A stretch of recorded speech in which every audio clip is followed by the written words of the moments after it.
Welcome to the Refuge, a CYRRC podcast to share our research with practitioners and communities.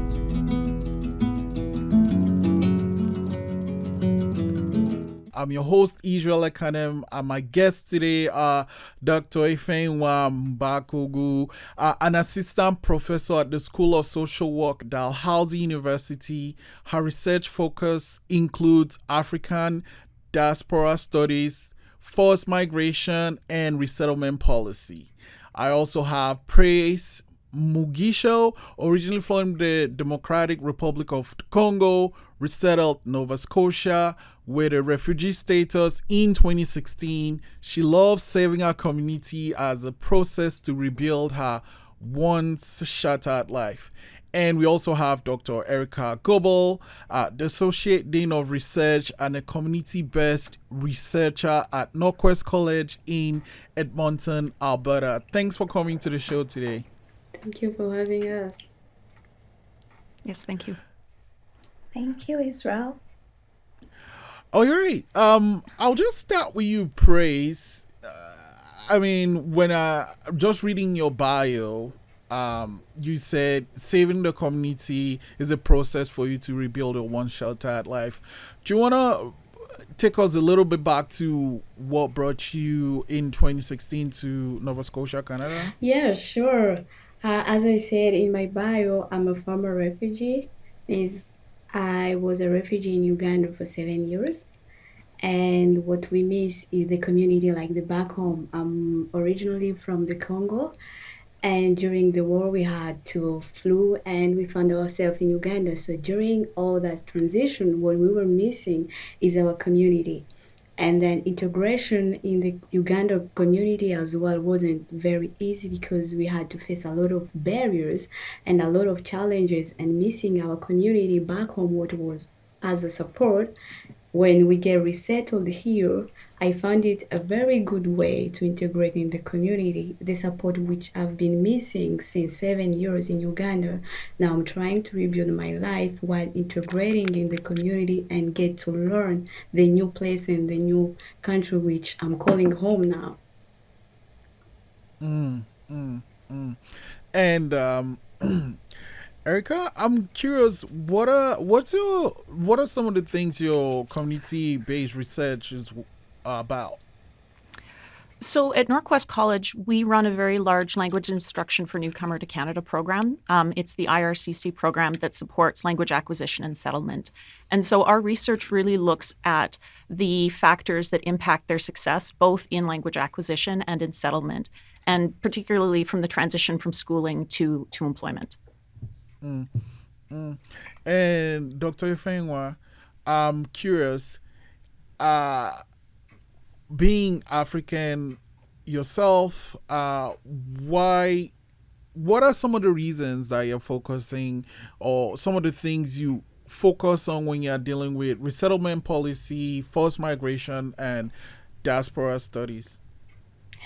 The main thing I try to emphasize as an African is that African-centered perspective, and also trying to get the voices of the people that are involved in this reintegration and resettlement, because most times there's always a top-down approach to things, and then the voices of the people that are involved that actually benefit from these processes are never really recognized. People seem to feel that they know what people need and what people deserve and how this should be applied without actually thinking about the needs of the people. And most times I work with children and vulnerable populations, so you understand that their voices are never really heard. Is that Praise? Is that something you would say you've encountered over the years living in Canada? Yeah, sure. I won't say only living in Canada, but during the transition phase, like the thing which a lot of refugees do face is the lack of having an independent life or to have the right to say yes. Even here living in Canada, service providers tend to do everything without asking you how do you feel. is it okay with you? Okay, how do you see it?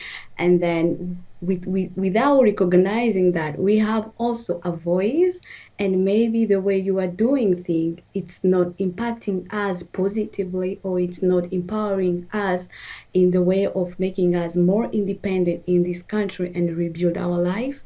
And what if Dr. Ifeyinwa just said, this is specifically what has been impacting a lot of youth, even a lot of families, because people tend to do things according to their way without asking us our wishes or how we would like things to be done to be done, please.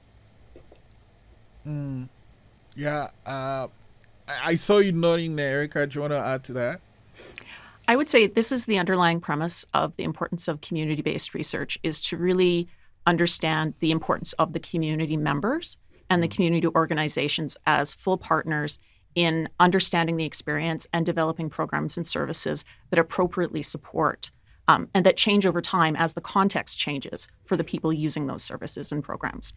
And then, I was just thinking something that you mentioned, Dr. Ifeyinwa, that basically people, and actually, Praise, you touched on that too, where you said when you're dealing with service providers is like you get this and this and this and this, and it might not be what the person wants itself. What do you think are some underlying reasons for such an approach? I would say that even just being in Canada here, we are living within and working also because I'm a social worker.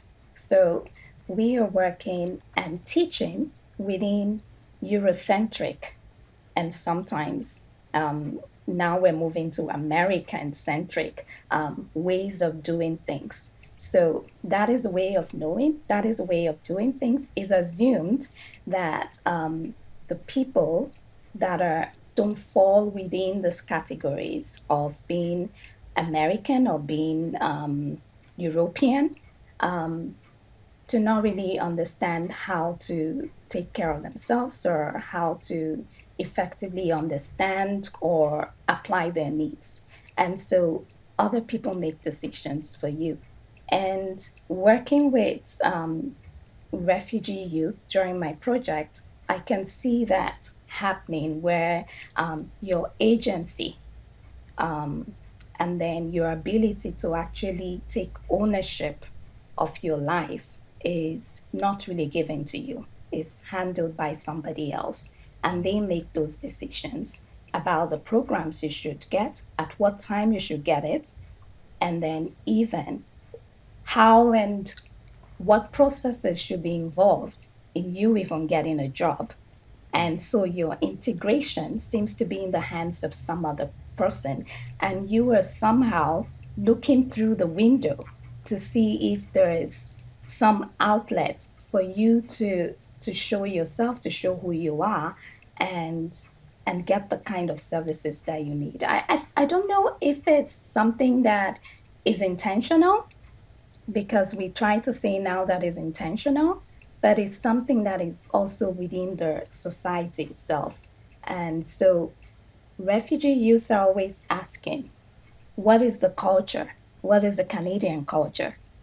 And I don't have a word for it because I don't know what the culture is, and the service providers don't know what it is, but it's something that is not written, but is existing, and it rules our lives. That's what I can say for now. Something comes to mind, and I want to ask you this, Praise. Over you came as a refugee over the couple of years. You've had some transition happen. One of the transition is like getting a job. What barriers did you face from getting being landed here and getting a job? What are some of the barriers you faced? There are a lot of barriers, like in getting a job, because the masterpiece in everything is the integration first. And it's hard for me to get a job if I'm not yet integrated in the community.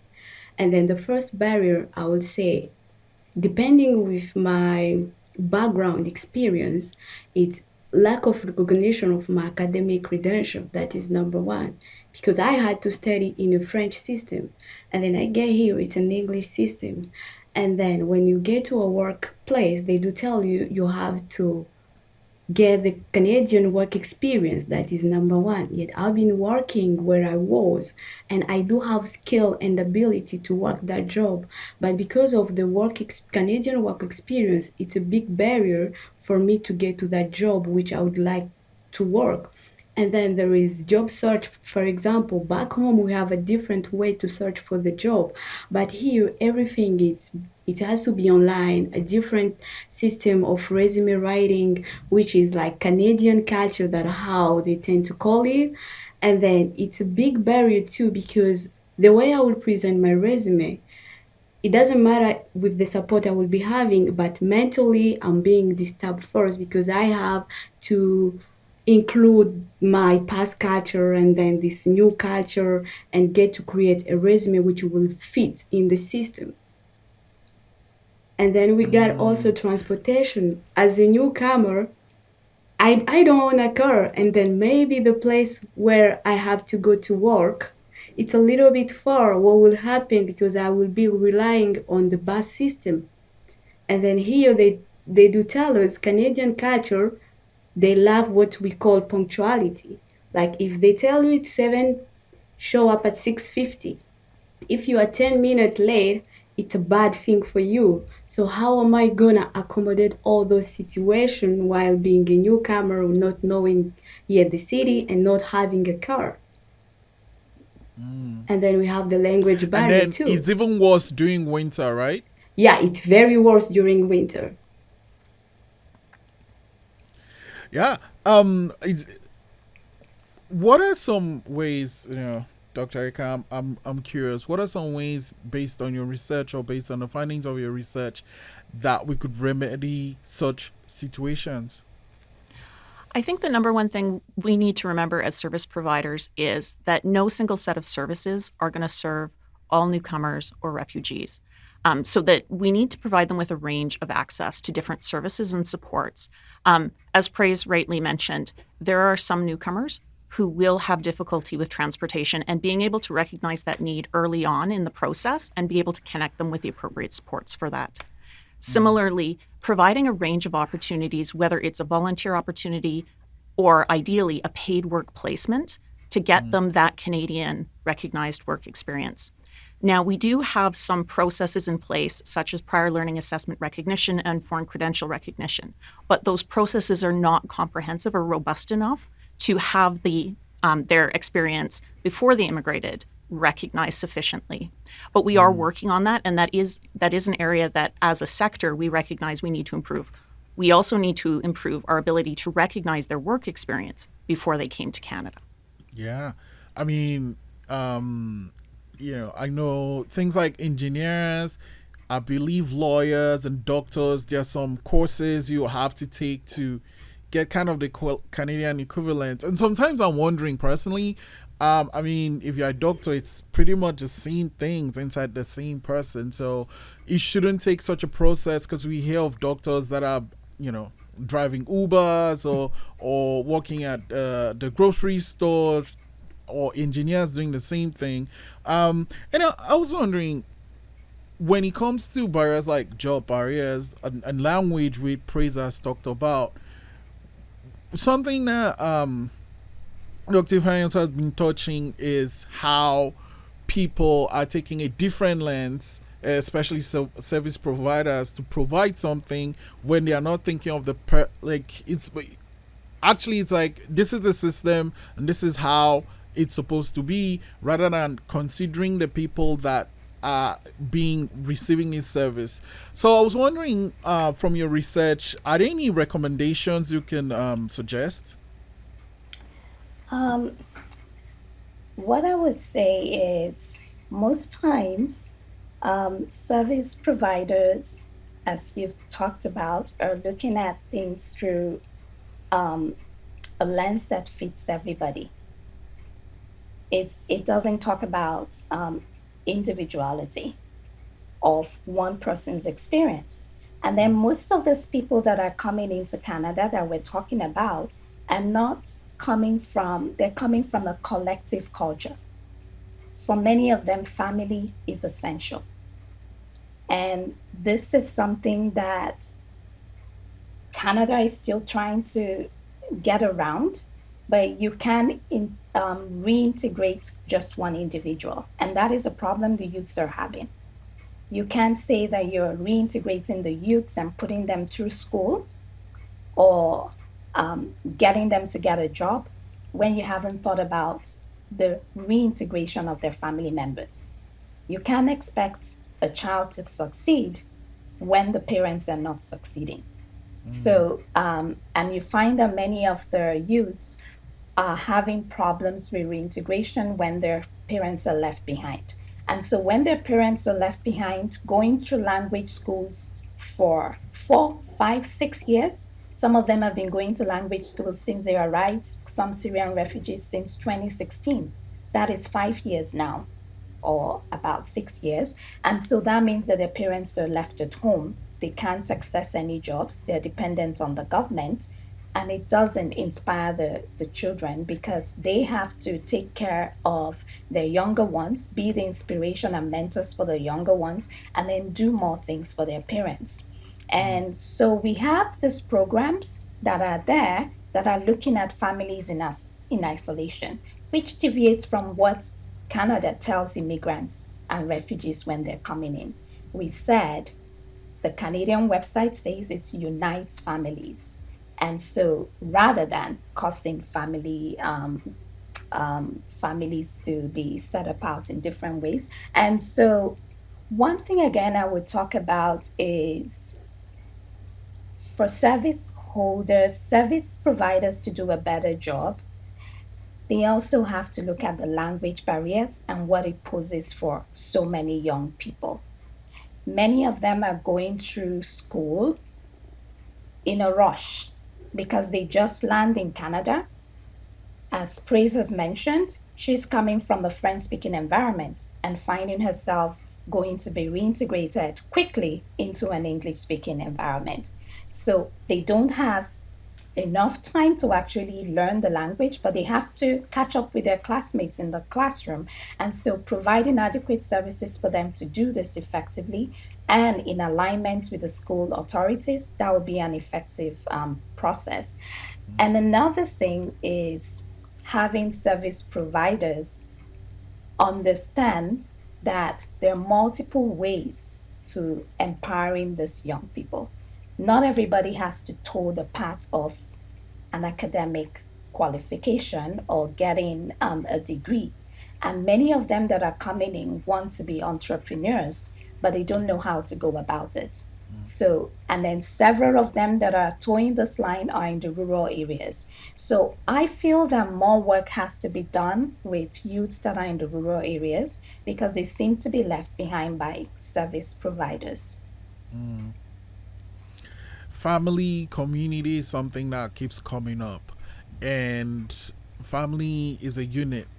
And if one unit is left behind, it affects the whole. That's how I feel. Is that something? Did you move when you moved, Praise? Did you move with family? Yeah, sure. I moved with my whole family, my mom and my sibling.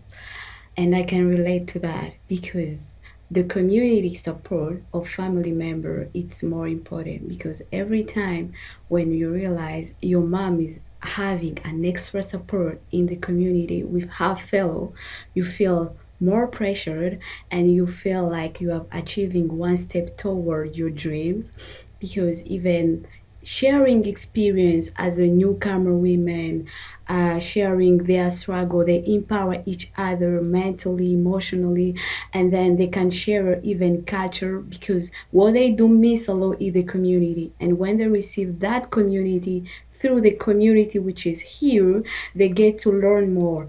Even during English classes, you may see like the word which another family member is not being able to understand it in class in English, but when a fellow newcomer tend to explain that word in her own language, like the person catch up directly And it's really a big step, even in the household, even emotionally, even in the way of doing things, even in employment, because when they go to get employment and then they find there is other community member which are working there, it's easy to share view even to the supervisor or to give the person orientation at work, and then you feel there is a peace and a mental, like a mental stability in the household.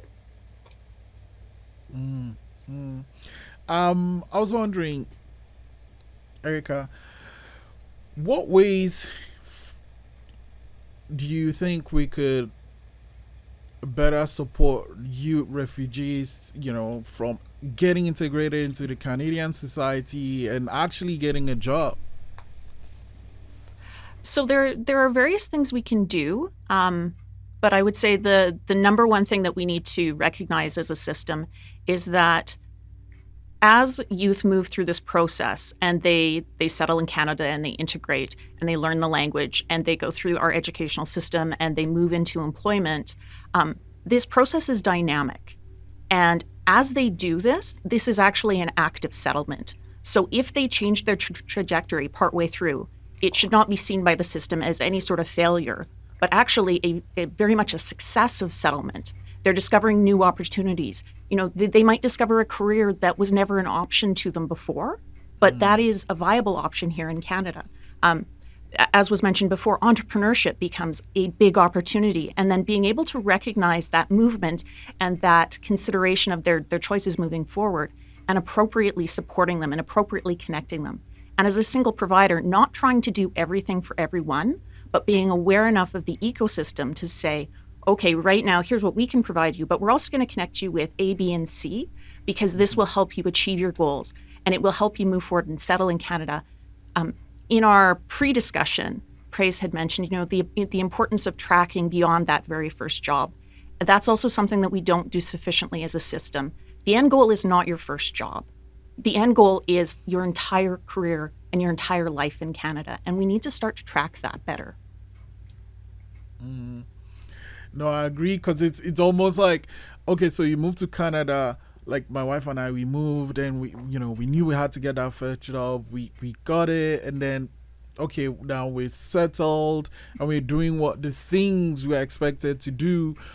So say you came in with a law degree, but now you find that you actually love talking to people more, and now you might switch to doing some consulting practice or something different from what you are doing at home. That's one way to look at it. And is this something you found anyway in your research, if with I guess with Africans moving to Canada? Like, did you notice that most of them came with, say, certain qualifications, and when they moved here, they saw the different opportunities and picked up something different from what they were doing back in the countries of origin? Ifeyinwa? Yeah, that is a persistent theme. And even in the School of Social Work where I teach, there are so many students of African descent that are coming in from different parts of Africa, especially West and Central Africa. And many of them are very extremely qualified individuals. Some of them have 2 master's degrees, like some have a master's in engineering and then have an MBA, but they come here and their qualifications are not recognized. And so, just like the youths that we're talking about, they undergo that mental health situation and depression and frustration of only having access to low paying jobs, the lowest of them all, that you might end up earning $12 an hour as the youths, and then it affects their mental health because they feel they can't go beyond certain stages in their career. And then so the alternative for them is, while they're on those low paying jobs, they get motivated by the other people that are doing things that they see and like, and then they get involved in social service delivery and then come into social work and some other professions. So they're now engaged in a career shift, which is not something that happens to other people, but it happens to them because of their circumstances. So they have to go way beyond other people, do way beyond the other people that grew up in Canada, schooled in Canada, to prove themselves. And so they're proving themselves right from the first day they step into Canada and for the rest of their lives, because they're going to be proving themselves to their kids so that their kids can do way better than they did. So it's kind of like a circle, and it's important that maybe with this presentation that we're having, there's more exposure to these situations, and then maybe something can be done to make it visible. And even when they're going through the system, we're not letting them know so many things that are happening and how to take care of themselves, because they're facing some systemic and structural problems in the workplaces or even in the school environment, such as racism. And many of them don't know how to handle those things, and it becomes an added stress for them. And many of the refugee youths are having those problems, whether they're refugees from Africa or they're refugees from North Africa or from the Middle East. It's the same story. And so service providers have to integrate a component, either get relevant professionals involved to talk about these systemic issues and get youth prepared for it and how to handle it, rather than facing the added stress of witnessing something that demoralizes them and then impacts them negatively for a long time. Yeah. No, I mean, that is right. That is super true. It's like someone at Praise, you've experienced this traumatic experience back from where you called your home, and from the experience, you've moved to a different place, and now you have to learn, pretty much start your life from zero, rebuild that. I can't even imagine what that does to your mental health. Is that something you're comfortable talking about, Praise? Yeah, yeah, sure. I may say having stages of starting all over is not easy. It means resiliency, courage, and everything. But in everyday life, we as youth refugee, we tend to face the refugee labor, as if it's really stickers all over our body, because even on the way to school, even the classroom, even your classmate tend to think like you don't have ability or potential, or you don't have a right to a higher education, or every time you have to prove yourself that you are better too, you can do this. And then even at workplace, your workmate too, your colleague, they tend to have that perception. Why? Because you were plugged before to a system, and then you get plugged to another system, and you keep on carrying that label over and over.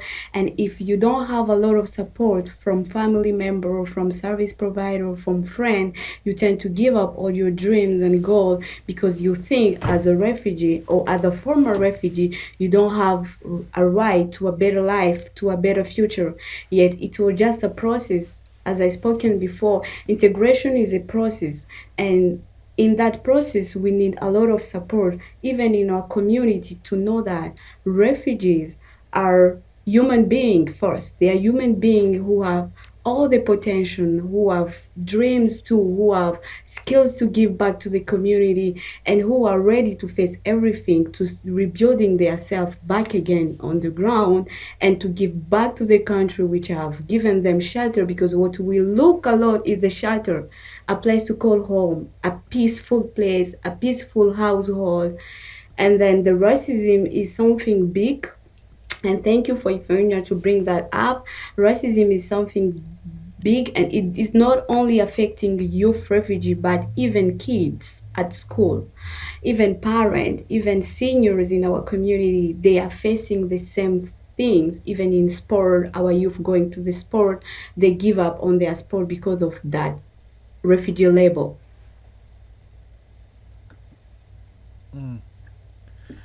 Yeah. Erika, do you want to? One thing I would add is, as a system, we need to not put all of the onus on the refugees. So at NorQuest, we work as much with other service providers, governmental agencies, and with employers to help them understand the refugee experience. And so it's to bring the two sides together. Yes, we are focused on integration for newcomers to Canada, but we're also working with the community and with employers to understand what it means to have newcomers integrate into their organizations and into their communities, and to be more responsive and to be more understanding and to really recognize the strengths that the newcomers bring and the refugees bring to their organizations, because they are very much strengths to them. So we don't want everyone to conform, but the concept of integration is actually bringing the benefits of both sides together. This has been a very enlightening conversation, and I hope to everyone, the audience out there listening, they have a better idea of someone moving from a different country, trying to integrate into a new one, transitioning from where they land and then trying to get a job. It's a lot to ask of one person. It's a lot to ask of a lot of people. Canada is a welcoming country, but as with everything, there's a lot of work that needs to be done. Before I let you go, I will ask if there's anything you want to add, something you want us and everyone listening to know about your experience, Praise. I will say, okay, the one in one word, like all the experience which I had, it wasn't only bad. There was also good thing which came out of that, because I was able to learn new languages. Like I was able to discover new culture and new community, and the mixing of all the community, I treasure it. And then I'm really thankful to the Canadian community because they keep on giving refugees opportunity to discover themselves. Though even though the process is not, like the process doesn't have to speed up to our rhythm, but we tend also to do as the process is telling us to do. And then we'd like more support from the community, more understanding from the provider, from the service provider, because we as a refugee, what we miss a lot is somebody to listening to us. And if several service providers can have time to listen, like just listen to whatever a refugee youth is telling you in 100 words, you will know specifically what that person is needing, like what he needs and what is the message is trying to give you. And thank you for all the good work, and thank you for all the big heart. Thanks, Praise. And Ifeyinwa, do you want to add something? Somehow I just have a feeling that we've said it all, but but this was a good experience, because we should be proud that we're collectively discussing something that is not usually expressed. Canada welcomes thousands of refugees every year. They have the goal of even getting more refugees in. And I also don't like using the label, like talking about refugees.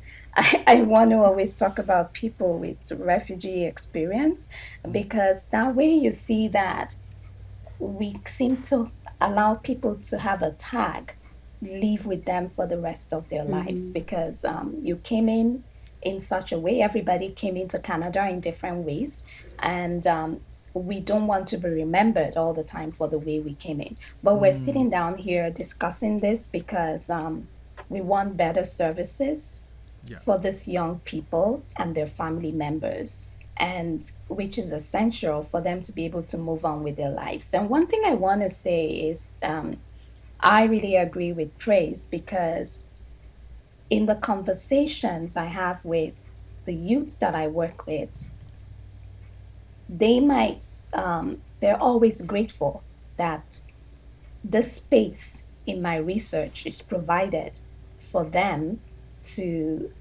talk about their experiences, and then to actually say what are some of the things that are missing. But they always end up in one way, that they're grateful to Canada And some of them are tearful about that gratitude because some of them are coming from places that we cannot even imagine. They've made journeys that we cannot even imagine, even in another lifetime. So having this new place that they're calling home, that was offered to them, even without them asking for it, there's always that expression of gratitude that, yes, you can do more, but the amount you've done, they're grateful for it, and they will try as much as possible to build on it. So thank you. And this was good, Israel. Good job. Thank you very much. I'll take that. Erika? Just to build on what the other two guests mentioned, from a service provider perspective, we shouldn't confuse the gratitude that people have for our services and our supports with the idea that our supports are sufficient. They're not. And we do need to listen when people are telling us what they need, and we need to be responsive as a system. And if we can recognize those two pieces and bring them together, we can build a better system. Because it's amazing what newcomers are doing right now, but imagine what they could do if they were better supported. Right. And imagine if the support started from pre-arrival till when you're here and after.